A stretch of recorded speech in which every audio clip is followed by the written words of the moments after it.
भैया डायरेक्ट हो रही है बात, फेस टू फेस। अंदर की खबर आई है कि पाकिस्तान ने रिक्वेस्ट की थी दोनों से कि आप डायरेक्ट बात कीजिए, वो ज्यादा बेहतर है और बेहतर सॉल्यूशन निकलेगा जो भी चीज होगी। तो दोनों अब डायरेक्ट बात कर रहे हैं, घंटा बीत चुका है और ये भी अच्छी खबर आ रही है कि अच्छी बात हो रही है। पाकिस्तान बीच में है लेकिन आमने सामने ईरान और अमेरिका हैं और बातचीत अच्छी चल रही है। अमेरिका अपनी औकात में रहकर बात कर रहा है, कोई फालतू की ड्रामेबाजी नहीं कर रहा है, पहली बात। और सबसे बड़ी मीटिंग ये 1979 के बाद हो रही है। 1979 के बाद ये पहली मीटिंग, यानी ईरान रेवोल्यूशन के बाद सबसे पहली और सबसे बड़ी मीटिंग हो रही है। पहली सबसे बड़ी मीटिंग, इससे बड़ी मीटिंग आज तक अमेरिका और ईरान के बीच नहीं हुई थी। तो अब देखते हैं आगे क्या होता है। बातचीत अभी सामने नहीं आई है क्योंकि बातचीत तो चल रही है, लेकिन उधर डोनाल्ड ट्रंप धमकियों पे आ गया है। देखिए, उसने ट्वीट किया है और कहा है कि हमने स्ट्रेट हॉर्मुज़ में जो माइंस लगे थे, बम बिछाए थे ईरान ने, हमने उन्हें हटाना शुरू कर दिया है। हालांकि इसका कोई प्रूफ नहीं है, ना अमेरिका की नेवी स्ट्रेट ऑफ हॉर्मुज़ में है। फिर वही बात उसने रिपीट की कि हमने ईरान की नेवी, एयरफोर्स सब कुछ तबाह कर दिया है। देखिए, इसका सीन क्या है, फिलहाल मैं उम्मत को बता दूं। इसका सीन ये है कि इज्जत तो गई है इसकी, बर्बाद हो गई है। कुत्ते की तरह पीटा है, पाकिस्तान के सामने जाकर रोया। शहबाज शरीफ से खुला इसने बोला है कि भाई मेरी बात करा दो, मीटिंग करा दो, डील करा दो, मामला ख़राब हो गया है। तब उसके बाद ये शहबाज शरीफ को पाकिस्तान को बीच में कूदना पड़ा है। अब इसकी सारी इज्जत खत्म हो चुकी है, तो भाई ये फड़फड़ा रहा है कि इज्जत बच जाए। तो ये अंदर ही अंदर कह रहा है भाई डील करा दो। अपने डेलीगेशन से कह रहा है डील करके आना और अच्छी डील करके आना, जो वो कहे मान लेना, चीज़ें खराब मत करना, हमें जंग नहीं करनी। ये कह के भेज रहा है अपनी डेलीगेशन को। और इधर जनता के बीच कह रहा है पब्लिक में, हमने ईरान की नेवी ख़त्म कर दी है, हमने ये कर दिया है, हमारी जीत हो गई है। तो आप समझ रहे हो ना, बोलने दो। अरे पिटाई हुई है बेचारी की। अब अमेरिका दावा भी कर रहा है। अब अमेरिका ने देखिए अमेरिका ने दावा किया है हमारी नेवी जो है स्ट्रेट ऑफ हॉर्मुज़ को क्रॉस की है, और ये इसलिए किया ताकि जो टैंकर रास्ते में फंसे हुए हैं उनको जो डर बैठा हुआ है उनका डर खत्म हो, क्योंकि रास्ते में माइन वाइन बिछी हुई है। हजरात, ईरान का कुछ और कहना है। ईरान ने कहा कि हमने अमेरिकी जहाजों को वार्निंग दी और आधे घंटे का ड्यूरेशन दिया। वार्निंग कहा कि भाई वार्निंग देते रहे, या फिर उस आधे घंटे के अंदर इतनी धमकी दे दी कि ये क्लियर ईरान ने कहा है कि उन्होंने यू टर्न ले लिया। अमेरिकी नेवी मुड़ गई। ठीक, अब अमेरिका कह रहा है कि हमारे नेवी ने क्रॉस किया। अगर अमेरिका कहता तो मैं मान जाता, ट्रम्प कह रहा है कि भाई हमारी नेवी ने क्रॉस किया। ईरान कह रहा है कि हमने धमकी दी, वार्निंग दी, ये मुड़ गया। अब ये आपके हाथ में है। इस 40-45 दिन की जंग में आप देखो झूठ कौन बोलता रहा और सच कौन बोलता है। ईरान की मीडिया ने खुद कहा है कि हमने रेड लाइन रखी है।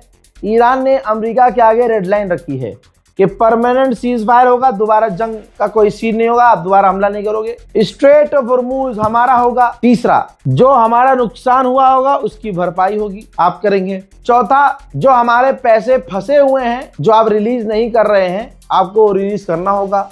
पांचवा, हम पर लगी हुई तमाम पाबंदियां आपको हटानी होंगी।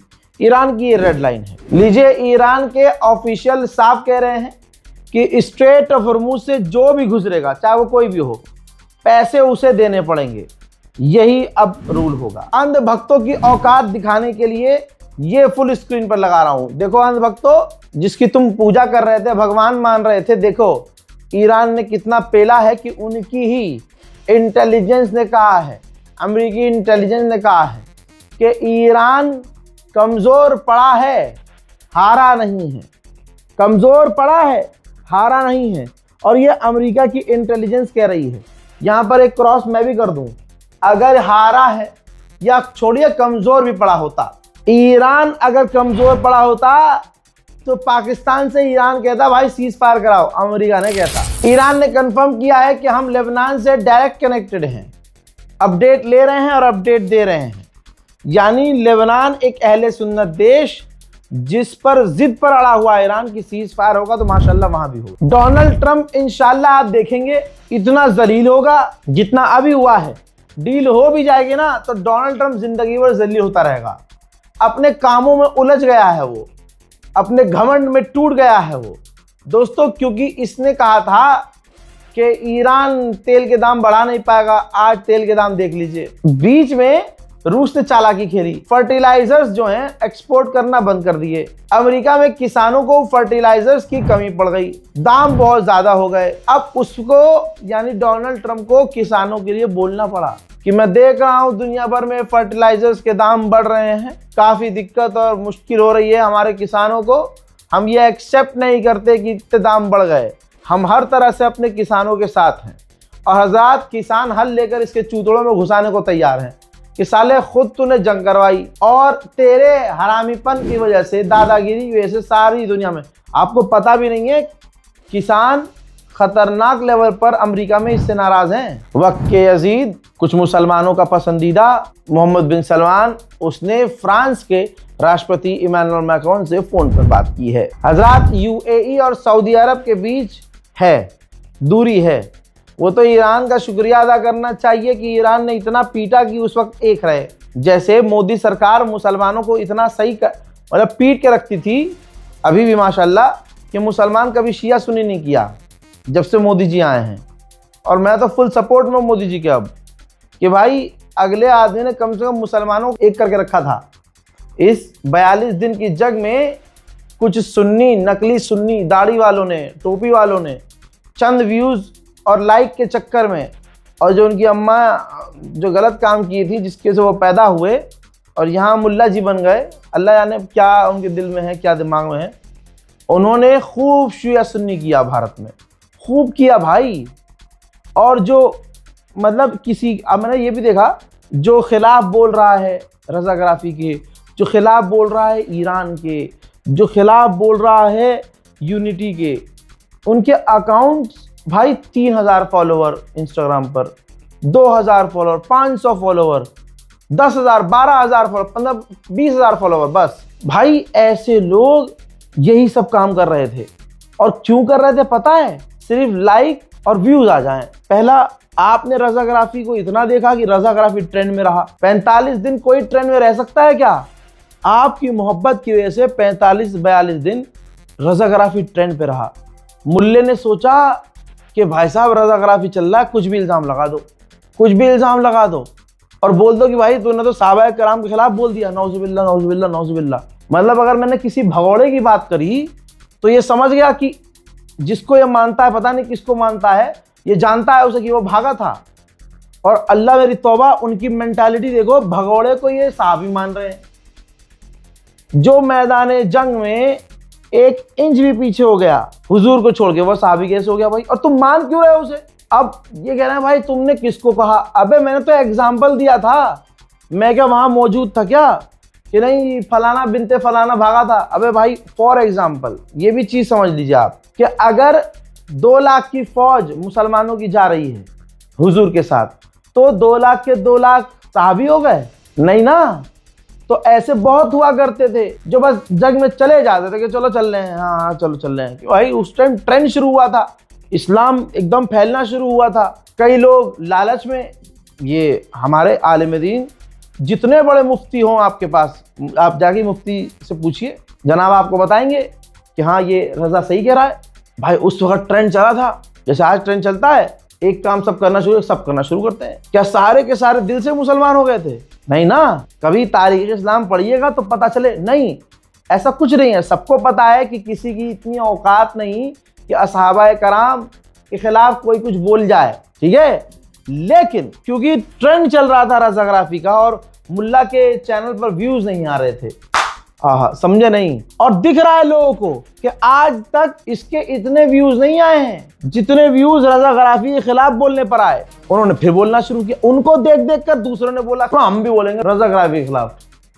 कुछ तो मुल्ले मैंने ऐसे देखे बोल रहे हैं मेरे खिलाफ, लेकिन कमेंट सेक्शन बंद किए हुए हैं, क्योंकि अल्हम्दुलिल्लाह परवरदिगार ने आज उम्मत मुस्लिमा को ऐसा कर दिया बिल्कुल एक्टिव। हम जितने भी अपने सुन्नी दोस्तों को जानता हूं, हम जितने भी अंसारी हो, मलिक हो, मेरे साथ उठने बैठने वाले हैं, हम सुन्नियों में जितने कट्टर सुन्नी है भाई, मैंने खतरनाक कट्टर सुन्नी भी दोस्त है मेरे, ठीक है।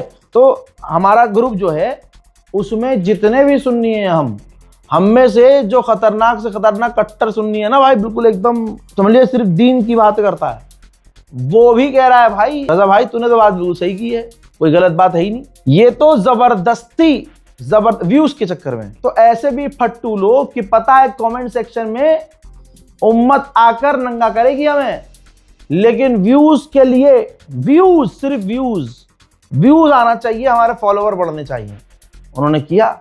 अब यही चीज तो आज के नौजवानों को समझनी है कि आज तक हमें बांट के ऐसे ही तो रखा गया कि भाई उनसे दूर रहो वो काफिर हैं, उनसे दूर रहो काफिर हैं, उनसे दूर रहो वो काफिर हैं। हाँ, इन गंदी माओं से पैदा हुए इनकी सोच ये है कि इजराइल अमेरिका काफिर नहीं है, नेतन्याहू इनका मामू है और डोनाल्ड ट्रंप अंधभक्त तो फालतू में बदनाम है भाई। अंधभक्तों से ज्यादा गंदे तो हम मुसलमानों में लोग हैं, क्योंकि भाई वो तो गैर मजहब के हैं, ऑब्वियसली उनका लाइफस्टाइल, उनकी मेंटालिटी, उनके नेता सब अलग होंगे। यहां देखो जो ला इलाहा इल्लल्लाह की बात कर रहा है, जो कुरान की बात कर रहा है, जो कह रहा है सब एक हो जाओ, उसके खिलाफ 4-5 लोग इसलिए बोल रहे हैं क्योंकि उनके व्यूज चाहिए, और जो बात बोली नहीं है वो मुंह में डाला जा रहा है। और आज मतलब लोग जाग रहे हैं, समझ रहे हैं, तो कमेंट सेक्शन ऑफ कर दिया क्योंकि गालियां पड़ रही हैं। अगर कोई आके बोलेगा कितनी गालियां डिलीट करेगा भाई, तो comment section of, comment delete कर रहा भाई साहब। तो जिन्होंने सपोर्ट किया उनके कमेंट लाइक और उनके पिन, बाकी जो कमेंट आ रहा है बंदा मुल्ला जी डिलीट ही करे जा रहे हैं। तो ऐसे लोगों को जवाब देना जरूरी है। तमाम सुन्नी शियाओं को छोड़ दो, हम तो उन्हें सारी जिंदगी गाली बकते रहे, लेकिन अब हम सारे सुन्नियों को ये सोचना चाहिए कि ये कौन है कि जो भाई दीन की बात करने पर, कौम की बात करने पर, उम्मत को एक करने पर, अब देखो इनकी नजर में रूबी का लियाकत सही है। इन हराम के जनों से पूछो कि भाई ओ शलवारबाज, तू ये बता रजा गराफी के लिए तूने तुरंत बोल दिया क्योंकि वो उम्मत की बात करता है, तो तूने खिलाफ बोल दिया। तेरी अच्छी माँ थी तो तेरे चूतड़ों में इतना दम क्यों नहीं कि रूबी का लियाकत के खिलाफ कुछ बोल के दिखा दे? क्योंकि पता है ना जब नेशनल मैटर पे बोलेंगे मुल्ला जी तो दाढ़ी पकड़कर जेल में डाल दिए जाएंगे और चूतड़ों पे लट ज्यादा बजाएंगे, पुलिस आएगी, मारेगी भी ज्यादा, घसीटेगी भी ज्यादा। और मेरी लीगल टीम है पिछले 15 दिन से कह रही है कि सारी जानकारी है हमारे पास, सारे प्रूफ हैं, कर देते हैं, कोर्ट में घसीटते हैं, ये कर देते हैं, वो सारे रास्ते हैं। ये तो मेरा बड़ा दिल है, अभी भी मैं गधों की तरह से उम्मत कर रहा हूँ यार, रहंदे हैं तो मुसलमान ही, मैं उनको मुसलमान कह रहा हूँ और वो लगे पड़े नफरत फैलाने में। ये इसलिए बता रहा हूं, फर्क नहीं पड़ता 4 लोग क्या कहते हैं, मुझे फर्क नहीं पड़ता, लेकिन मैं दिखा रहा हूं कि 4 लोग भी बोल किस हालत में रहे हैं। जिस इंसान ने 52 केस झेले, 52 किसके लिए? शिया के लिए ना, किसके लिए? सुन्नी के लिए ना, किसके लिए? फिर किसके लिए? उम्मत के लिए। अरे जिस पर इल्जाम लगा रहे हो मजार अगर तोड़ दी जाती है हिंदुस्तान में कहीं, तो उस मजार के लिए बोलने वाला मैं होता हूं, मैं बोलता हूं, दुनिया गवाह है कि भाई ये मजार तोड़ी है और मोदी सरकार ऐसे कर रही है, वैसे कर रही है, मैं खुल के बोलता हूं। मुसलमान को कहीं मारा जाता है, अब इन्होंने क्या माहौल बनाया है, मुल्ले ने, इस सुअर की नस्ल ने, कुछ है सुअर की नस्ल, वो मेरे खिलाफ बोलकर वो ये दिमाग में डाल रहे हैं मेरे कि आज से जब तू खबर बनाया कर, मैं खबर बनाऊं तो किसी अगर मुसलमान की, मुल्ला जी की मॉब लिंचिंग हो तो पहले मैं ये चेक करूं कि ये शिया है कि सुन्नी है, तब मैं अपने हिसाब से बोलूं खबर में। अगर वो शिया निकल जाए तो ना बोलूं। ऐसे लोग कौम को तोड़ते हैं, ये आपकी जिम्मेदारी है कि आप उन्हें तोड़ें। यूएई और सऊदी अरब के बीच ऐसे है, एक बार फिर से उसकी झलक आ रही है। भाई यूएई ने पाकिस्तान से कहा कि हमारा जो पैसा है $2 बिलियन वो लौटाओ। पाकिस्तान पर इतना प्रेशर बनाया कि बेचारा पाकिस्तान बोला ठीक है जी दे देंगे, चाहे जैसे मर्जी दें। अब जब पाकिस्तान सऊदी अरब और कतर का दोस्त है तो सऊदी अरब और कतर यही तो दोस्ती होती है, मदद के लिए आएंगे। तो सऊदी अरब और कतर ने $5 बिलियन पाकिस्तान को मदद के तौर पर देने का फैसला किया है कि भैया तुम अपने आप को ठीक भी कर लो, तुम्हारे यहाँ महंगाई हो रही है उसको बैलेंस कर लो, और जो यूएई दबाव डाल रहा है तुम पर, मुंह पे मारो पैसा उनके। और सऊदी और कतर ने मदद इसलिए की है पाकिस्तान की क्योंकि सऊदी का रिश्ता यूएई से खराब है। यूएई इजराइल के अंदाज में इजराइल के इशारे पर काम कर रहा है, सऊदी गवर्नमेंट ने खुद कहा था। तो ये काम अच्छा हो गया पाकिस्तान के लिए कि भैया पैसा मिल गया। अब उसमें से 5 बिलियन डॉलर आ रहा है, 2 बिलियन डॉलर दे देगा, वापस मुंह मार देगा, 3 बिलियन डॉलर अपने मुल्क में लगाएगा। तो इस तरह से दोस्त होने चाहिए। लीजिए, स्ट्रेट ऑफ हॉर्मूज के बारे में मेरे फैंस पूछते रहते हैं कि भाई स्ट्रेट ऑफ हॉर्मूज का क्या हाल है। ये देखिए, स्ट्रेट ऑफ हॉर्मूज में लंबी कतार आज भी लगी हुई है। जो गुलाबी सुअर ने कहा कि हमने रास्ता दिया, रास्ता बनाया, हमने लोगों को निकलने दिया और वहां से टैंकर, सब झूठ है। टैंकर अभी फंसे हुए हैं। अपडेट आपको बता दूं, अब वो बातचीत की, पहले 2 घंटे बात हुई, डायरेक्ट बातचीत हुई, फिर ब्रेक हुआ 2 घंटे के बाद, फिर अब दोबारा बातचीत शुरू हुई है। आयरलैंड में अमेरिका आतंक मचाने के लिए जहाज भेजा, हथियार भरकर, हरकुलिस जहाज है, आप अपनी आंखों से देख सकते हैं। पता नहीं कैसे एक व्यक्ति उसमें घुस गया, हरकुलिस जहाज में, आयरलैंड का ही कोई व्यक्ति है, और एयरपोर्ट में घुस के जहाज में घुस हथौड़ा लेके चला गया भाई, और हथियार और जहाज को डिस्ट्रॉय करने लगा। पूरी दुनिया इस कदर अब अमेरिका से नफरत कर रही है माशाल्लाह। बहरहाल बाद में उस व्यक्ति को गिरफ्तार कर लिया गया। मोहतरम हजरात, फिलहाल के अपडेट में इतना ही। इस रिपोर्ट को शेयर कीजिए, दुआओं में याद रखिए। जय हिंद।